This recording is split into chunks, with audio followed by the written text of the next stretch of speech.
This video is brought to you by New, a technology company building energy solutions that enable a faster transition to an electric future. Hello and welcome to another Out of Spec Reviews video. Welcome to Quartzsite, Arizona, and welcome to, yet again, a representation of the charging problems in America.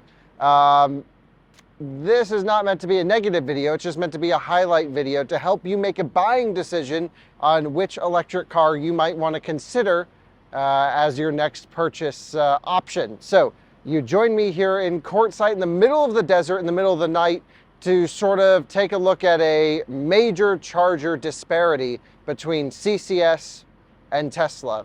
And, in the process of doing Rate Your Charge, which is our online forum right now where we get to see charging station reliability from updates from you guys checking into chargers, we knew this particular area was a extreme pain point in America. So what I'm showing you today is not necessarily the same commonplace problem across the whole country, but it is an extreme pain point, but it does paint the picture a little bit for what's going on with charging in the US. So let's get into explaining the CCS versus Tesla charging situation in this town and try and figure out what the heck's going on here. Well, you joined me at the famous Quartzsite Electrify America station. I've always wanted to come here, and ever since we started Rate Your Charge, we've been getting charger check-ins from you guys either through our forum or through our Twitter page, showing that this charger having a lot of activity and a lot of negative activity in particular. We happened to be driving from Pasadena to Phoenix this morning. It was about 400 miles on the nose. And well, we have a Lucid Air Grand Touring that, at least in the EPA cycle, can do 516 miles in this configuration with the Aero wheels.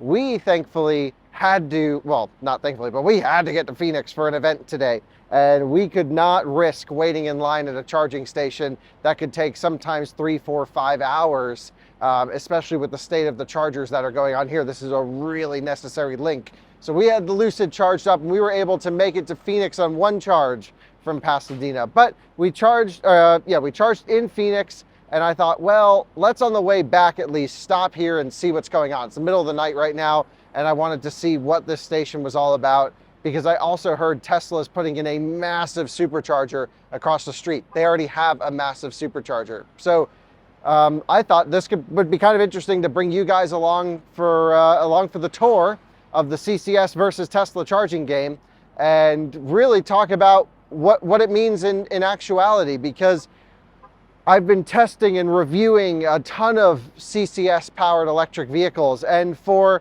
the vast majority of people who will charge at home and never really go on a long road trip, it doesn't, your ownership experience isn't tied to the charging experience. You charge at home and you do your daily task. It doesn't really matter what electric car you buy. But there's a subset of buyers that buy a car to do everything. It's their only vehicle, let's just say, and they have to have it do road trips and do the daily stuff, and they rely on this car to get from A to B, and sometimes A to B is a long ways away. At least for me it is. And every time I make these types of videos, I'm just so thankful that I bought a Tesla. I have 2 Teslas. And I'm like, okay, at least I can get somewhere if I need to get somewhere. Because some of these things are just mind-blowing. And I'm not here to say this is the case, this disparity is the case everywhere.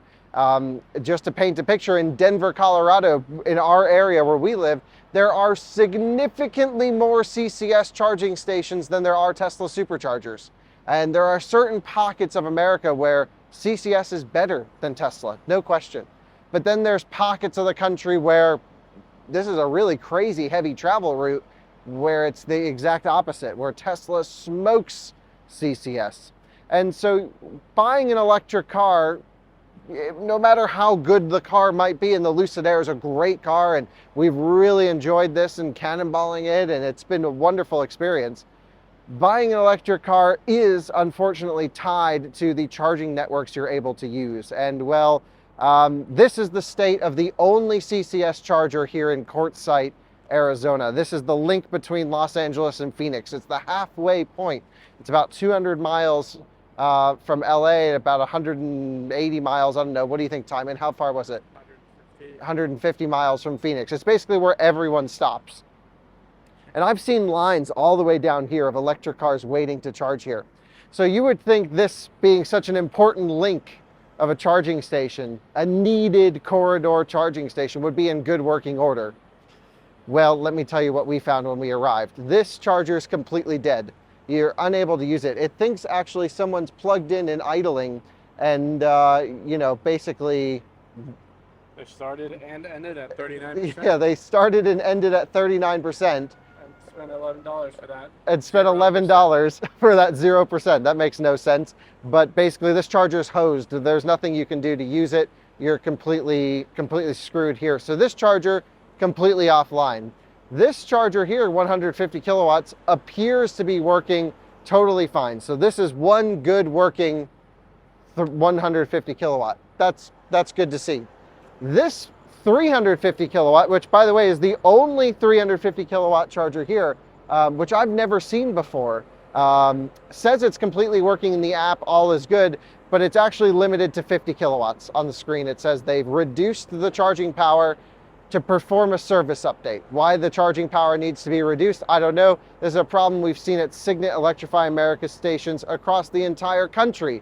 And of course, we were getting some of the Signet surge as well because their software doesn't play nice with cars in the voltage range of the Lucid Air, and it freaks out. So this one's limited to 50 kilowatts. This is such a high voltage car, we can get 73, but most electric cars, 400 volt cars would only get about 50 kilowatts. So that could take a Hummer EV, just as an example, about 5 hours to charge. It could take a Rivian about 3 hours to charge from 0 to full, which you would never really do in the real world. This is basically takes your 20-minute top up into an hour and a half. And this 150 kilowatt unit is limited to 50 kilowatts as well. It's actually in the app branded as 50 kilowatts maximum, even though it says 150 here on the sticker. Why, again, I have no idea. So if everything was working perfectly at this particular station, they have 3 150 kilowatt stations and 1 350. So, sorry, 3 150s, 1 350. I've never seen that before. Typically on off-highway stations, you see 2 350 kilowatt stations and 2 150 kilowatt stations. So not only are they all sort of derated in some capacity or another, except for one that appears to be working. We haven't tested it, but this one appears to be fully functional. They didn't even put in 2 350 kilowatt stations on one of the most needed corridors, most heavily traveled corridors for electric vehicles in the country, which seems a bit crazy. So this is the CCS experience. You pull up middle of the day, potentially wait in a long line for D-rated chargers to charge cars. Thankfully, it's at a Love's. If you look behind you here, we love Love's. This is a great location. The location guys did an awesome job. It's much better than a Walmart. They got a store in there. I'm a huge Love's fan, but man, does it suck to have this charging experience where we're charging our $155,000 Lucid Air. Now, my dad didn't pay this much for this car. I did steal it from him, but this is what a Lucid owner would experience. And by the way, this car was built not far from here. It's a very common Lucid travel route. You stop here halfway and you're sitting at 75 kilowatts. Whoa. So let's go see what Tesla has going on, because I've heard they have some huge expansions going on. This, by the way, used to be a disaster for Tesla charging as well. I'm not here to paint the picture that Tesla's perfect. Electric car charging somehow seemingly is hard for everyone, but Tesla at least has combated the problem. And I'll tell you about what they've done over time, because it started with one station, then they added mobile units, then they added a second station right next to the first and pulled out the mobile units, and now they're adding a massive one that should be in the ground very soon. So this is really a video for those who are considering an electric car. It's again, yet another story from my side to say, no matter how good the car is, this is a fantastic car, you still are buying into a charging infrastructure, and you need to know that before you buy the car. This is just a video of warning. Let's go over to Tesla.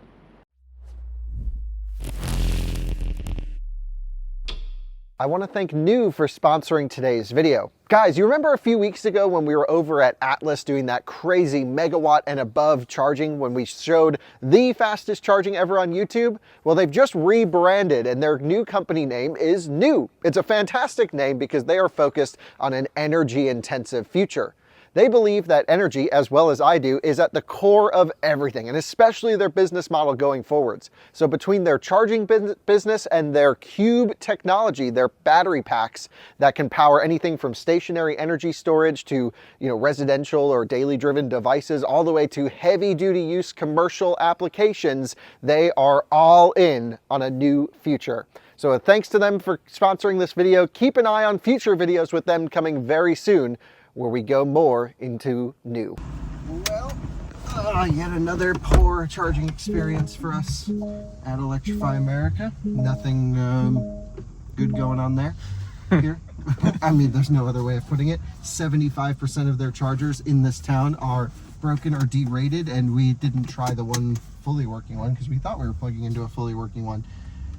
That's truly a disaster. So now let's pull out of the Loves here and go across the street over to the Tesla supercharger, and we'll talk about that situation. I have been to Quartzsite many times, of course, in my electric vehicle travels, and remember when in the early days of EV travel, like you never would even think about seeing a full charging station. That just wasn't the thing. And oh, are we going light on for camera? Yeah. I see. That just wasn't a thing. You just the other person that you might see at the charging station, you would talk to, and half the time you would know them.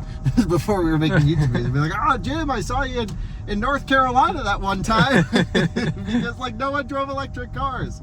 And obviously times are changing, and what's crazy, it seems like the CCS networks. Oh wow, we're getting busted here. Oh, they got that thing wide open throttle. Those things sound good on it. Yeah, you must have gotten a call because there's not a lot of radar. Yep. So let's see where we are. To the left. To the left. Yeah, I think this is where Tesla's putting their expansion here at the Terribles. So we need to go and explore and see if construction started. I know the permits have been filed, but there's really nothing in this town. The Carl's Jr. I think was the thing that was here originally. And take a look at this. This just is a sea of Tesla chargers. So I want to start here at the original station, because these, I don't know, 4 or 6, 1, 2, 3, 4, 5, 6, these 6 version 2s On the right side. right on the right side of this right here were this was the original installation, and we were like, wow, 6 charging stations. That's crazy. Thank you, lot. Elon. Right? And then I think they added these 2 later. I don't remember these 2 becoming as part of the original. Maybe they were, because it says 1A and 2A. Right. Yeah, so maybe they were part of the original, but 8 either way. That's pretty interesting. So this was the original. Then this started to get full and started to get lines, and we were like, oh boy. And then you'd see lines on the weekends, down the Carl's Jr. So Tesla's pretty cool because they look at the demand and they say, oh crap, we need to add some more chargers because people are using this. I've never seen any other charging company do that in America. So what they did was they actually hooked up to the grid and brought in mobile chargers down here. So they had 72 kilowatt mobile banks. I think they had 6 of them. I think you could use 4 because of the configuration. So they added 4 more here. Those are since removed now that the version 3 is in. So let's go across the street over here to this version 3 and just get out and take a look at it. I think it's a 34 stall, 32 stall installation, something like that. And it's sleepy around here right now, but that's because it's 9 p.m. and no one's traveling through. Question, for the Electrify America ones, why would they derate it to 50 kilowatts if they could just derate it to 150 on the 350? I don't know the answer, but there does seem to be one down supercharger, or at least the lights burnt out on the top, but you can see underneath the lights on. So, trash. Yeah, Tesla. I mean, look at this. This is like heaven over here. So let's park the Lucid just right here for now, and just have a quick laugh, a quick little walk around of this insane charging park, because this is something special. And now you join us over here at the Quartzsite charging location, and just a huge disparity right off the bat, of course. Now, Tesla has kept up with charging demand fairly well. There are still lines at superchargers in busy areas such as California. The West Coast is a tough problem, but I have to say, at least it seems like they're trying to me. Already the original Tesla installation over here had just a few charging spots, and now we're looking at a 32 stall edition of version 3 250 kilowatt chargers. So all of the charging cabinets are there in the back, and they're fed to these posts right here. So these are the version 3 superchargers, 250 kilowatts output per post. They do have some sharing, some site level sharing, but pretty much you'll always get 250 kilowatts, except for the odd chance where you might have every car pulling max power, but that doesn't really happen much. And so, during those peak travel days, those Friday evenings when people are going between Phoenix and LA, these sites get busy pretty quick. And I have to say, props to Tesla for building out the network needed to charge these cars. This is such an important part of electric vehicle ownership. So this is not all of the Tesla superchargers that will be here, by the way, because even Tesla thought, hey, this 36 stall where 32 of them are 250 kilowatts, they thought, hey, this isn't going to be enough chargers to support everyone, and there's already lines. So let's talk about what Tesla has done to sort of future-proof this location for the next few years to get us through even more EV adoption, because it's just truly crazy what I'm about to tell you. And now we're pulling into a Terrible. As you can see, it's a gas station. It's right on the other side of the highway of the Loves that we were just at. And let's just take a loop around and see if anything's going on here. What Tesla is doing, we're literally right across the street from the other supercharger we were just at. You can see this, there's some RV plugs here and stuff. What Tesla is doing is they just filed some permits, and by just, I mean maybe a few weeks ago, filed some permits to build an 88 stall Tesla supercharger back here. This is truly insane. So right on the, I believe right here on the backside, this is all going to be a giant Tesla supercharger. So that would equal 125 roughly Tesla supercharging stalls. I don't know if there'll be version 4, hopefully so, that'd be pretty sick. So we can have version 2, 3, and 4 in one location. But, we have 4 CCS chargers that are in some sort of state of disrepair, except for one. And then you have all those version 2 chargers, 8 of them. You have 32 version 3 superchargers, and then you're going to have 88 new chargers here. I mean, that's pretty crazy. I mean, it really is worth making a buying decision consideration, right? Like, especially if you live in this area and navigate this area. Totally. I mean, there's other parts of the U.S. There are CCS problems, but it's maybe not as big of a deal if you're open to some sense of adventure like we are. Yeah. You can get away with it. You're going to charge your car. It's not like you're not going to make it. But right. This might be the difference between let me wait in line for 3 hours to get to Phoenix, or let me maybe wait 2 minutes.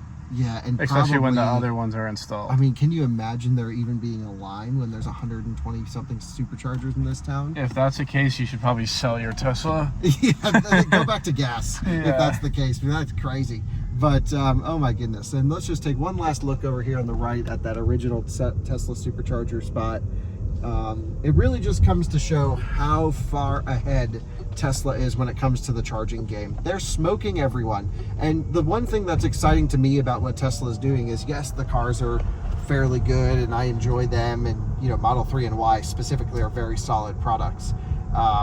Tesla is really solidifying themselves, and I know they already have, but this really shows me that when they open up to CCS, when they start expanding into the charging game, for public charging, they are going to crush everyone. They will have the monopoly on charging, and they already do to an extent. I mean, their Magic Dock situation, I admit, is fairly clunky and limited in numbers, and that's probably not the future everyone wants. I mean, it's really a nice installation. We've made some videos on it, but you still have to use their app and some other things, and that's fine.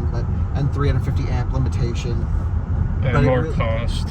Yeah, but when it comes down to like what they can do when they decide to flip the switch and say, let's offer the best charging for everyone, right? It's just literally that. Flip a switch, throw some magic docks that can handle full current, and they're ready to go. Yeah, maybe he should stop the boring company and just do that. Well, you know, I don't know, but I will say I appreciate your commentary, Tommy. And I think it really just comes, your buying decision comes down to, you're buying a car, which ecosystem do you want to be in? I make YouTube videos, so it's fun to be in both ecosystems to compare them, and this is just a simple comparison in one location that paints you know, this is an extreme case. You have 4 CCS chargers to a soon-to-be 120 plus Tesla supercharger installation, and it's not like there's like other CCS chargers around or other superchargers. This town is it. This is the link. So crazy stuff going on. Quite embarrassing for Electrify America. And it's not even them. It's also like EVgo, it's Blink, it's ChargePoint. Like, you know, it's all of those networks combined can't match what Tesla's doing. Right. And that's embarrassing for the industry. Truly embarrassing for the industry. As someone who wants to see electric vehicle adoption expand and to recommend electric cars, every electric car. For example, I love the Porsche Taycan. I love the BMW i7. I think the Chevy Bolt is actually a great value on sale right now. I want to recommend these cars to everyone. However, I'm always just coming back to just buy a Tesla. For 99% of people who don't want to deal with adventurous charging situations. Because that, like, this is just proof of it right here. So I would love to hear your comments. Show me examples in the comments of the video of the opposite situation of this. For example, I already gave you Denver, Colorado, where the CCS networks are largely better and faster than the Tesla superchargers in the area. I'd love to know of other places where CCS beats Tesla, and I'd like to make videos there. So let me know those. And if you can think of other extreme cases like this where you kind of have to buy a Tesla to get around, similar to this stretch right here, let's hear about those too. Let's start doing these things, because unfortunately, buying decisions when you're buying your first electric car, a lot of people don't realize how big of a deal the charging infrastructure is. And if you don't realize, you could be buying the wrong car, even though it feels like the right car. So there you go. Those are my thoughts. Would love to hear what you guys think. From leaving you now from where the heck are we? Quartzsite, right. Arizona. I'm going to put my massaging seat on in the Lucid and be glad it has so much range that I don't actually have to stop here unless I want to make a YouTube video about it. See you on another one soon. Bye-bye.